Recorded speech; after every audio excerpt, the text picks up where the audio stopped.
Lalu pertanyaannya adalah kenapa dalam hal ini Progo berafiliasi atau mendukung Pak Prabowo kan sebagai calon presiden. Pertama, kita membuat program ini memang tujuannya adalah bagaimana bisa membantu proses pemenangan Pak Prabowo. Nah, tujuan itu terlahir dari beberapa kajian strategis. Kami punya keyakinan yang pertama adalah di Pilpres atau kontestasi Pilpres 2024 ini memang sudah saatnya dan waktunya Pak Prabowo yang jadi presiden. Kenapa?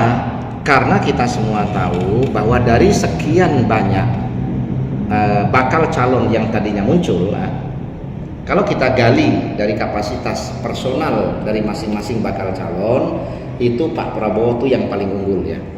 Unggul dari berbagai sisi. Pertama, unggul dari sisi kepribadian atau kepribadian dia sebagai mantan prajurit ya. Yang kedua, Pak Prabowo ini punya pengalaman di birokrasi di bidang pertahanan dan skill beliau memang di situ. Terus yang ketiga, Pak Prabowo ini yang kita yakini itu mampu meneruskan program-program secara berkelanjutan yang pondasinya itu sudah diletakkan oleh Pak Jokowi.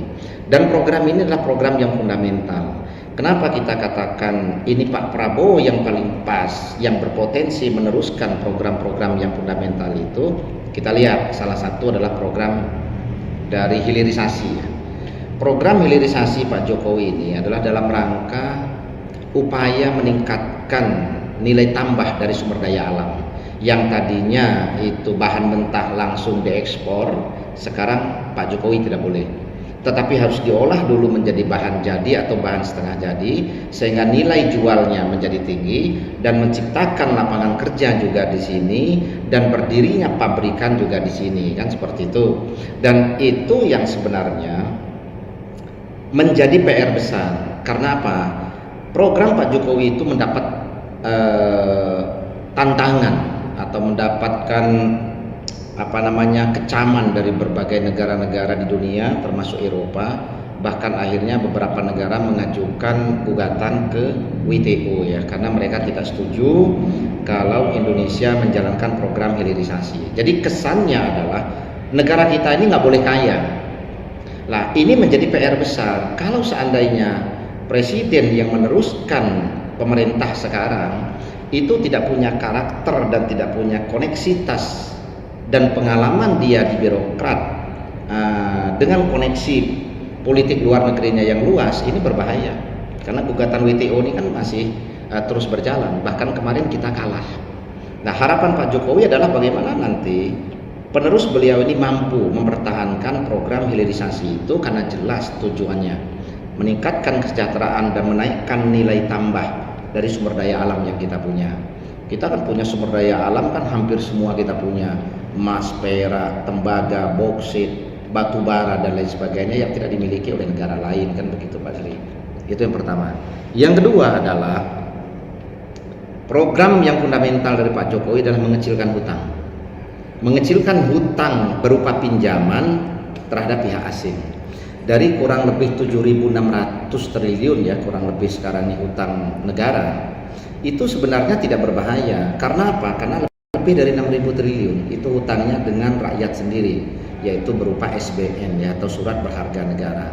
Nah, ini adalah salah satu upaya Pak Jokowi dalam menjaga kedaulatan ekonomi dan menjaga kedaulatan pemerintah dari tekanan pihak-pihak asing yang berkeinginan negara kita ini tidak boleh maju.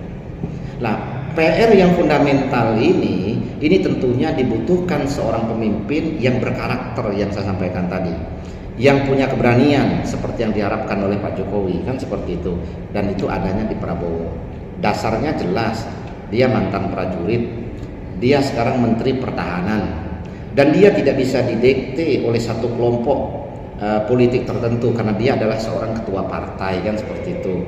Terus yang keempat atau yang terakhir adalah Pak Prabowo ini sudah mengalami 2 kali kontestasi Pilpres dan 1 kali kontestasi menjadi wakil presiden. Yang luar biasa, dengan 2 kali kekalahan, Pak Prabowo ini di tahun 2019 mau dengan legowo demi kepentingan bangsa dan kepentingan keutuhan dan persatuan Republik ini, beliau melebur menjadi bagian dari kabinet pemerintah Jokowi. Ini adalah sebuah sikap negarawan yang luar biasa. Sulit kita cari orang yang mau mengedepankan kepentingan bangsa dan mengalahkan kepentingan ego politik personal, mengalahkan ego politik kelompoknya. Pak Prabowo mendapat kecaman dari berbagai lini masa, dari berbagai tokoh yang mendukung tadinya.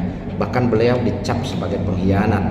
Tapi kita bersyukur, Pak Sri, fakta dan realitanya adalah menjelang kontestasi 2024 ini ternyata dukungan atau elektabilitasnya Pak Prabowo itu tidak berubah, bahkan berpotensi meningkat. Nah, di sini jawabannya bahwa keputusan Pak Prabowo pada saat itu melebur menjadi bagian dari anggota kabinet Pak Jokowi, di satu sisi ada pihak-pihak yang menentang karena kemungkinan ya rasa ketidakpuasan, ya rasa tidak rela yang tadinya sudah berjuang keras, tapi ternyata kok akhirnya malah mendukung pemerintah yang menang kan. Tetapi Pak Prabowo abaikan itu. Kenapa? Satu kepentingan bangsa lebih besar, itu yang beliau utamakan. Dan terbukti sekarang rakyat ternyata berada pada atau berpihak pada Pak Prabowo. Terbukti kan dengan nilai elektabilitas beliau.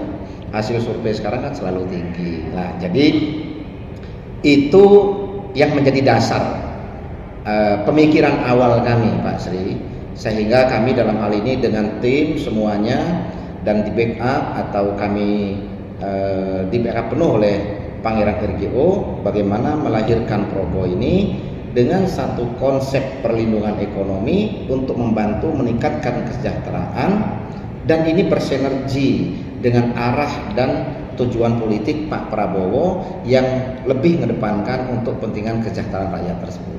Jadi seperti itu kurang lebih Pak. Selanjutnya, ya. Sedangkan di media massa ya. Sekarang sudah tahu bahwa Pak Prabowo berpasangan dengan Mas Gibran. Gibran. Ya. Bagaimana tanggapan